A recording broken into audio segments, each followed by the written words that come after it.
I think we need to get to the place where we let God be sovereign. And I would also say that we have palliative care tools already that are very good and always getting better.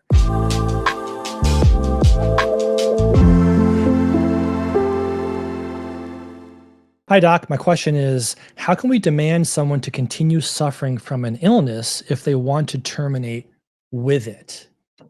So it's tough. And, I'm not trying to say, this is easy. Um, I, I would say just remember that God knows.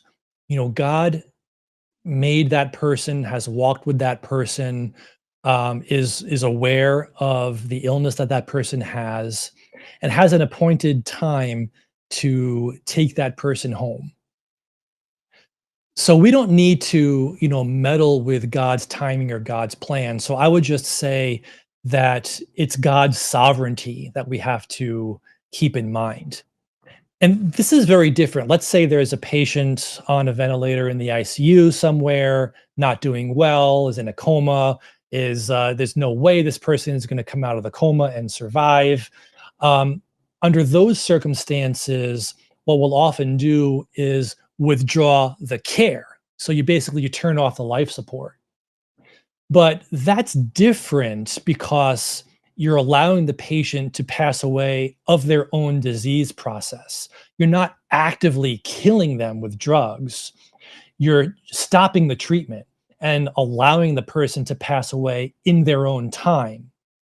That's very different than physician assisted suicide, which is much more active, where you're being administered lethal medications. But to answer your question, I think we need to get to the place where we let God be sovereign. And I would also say that we have palliative care tools already that are very good and always getting better. Medications to keep people comfortable, pain medications, medications for anxiety and respiratory distress. All of those things are readily available and commonly used. So, physician assisted suicide, in my view, should not be ever necessary. And I would advocate that we let God take that person home in his own timing. But what we can do for that person is to be with them, walk with them, support them, love them, hold their hand, and let them have the palliative care tools that we already have to help keep them comfortable during that process. But I feel to actively cross that line where we take the role of performing the killing, I don't believe that that is our role at all. So I hope that helps a little bit. And especially when it comes to minors that have mental health illnesses that can be treated with psychiatric care, I think it's totally inappropriate, even though they're suffering and the suffering is deep and dark and horrible for them.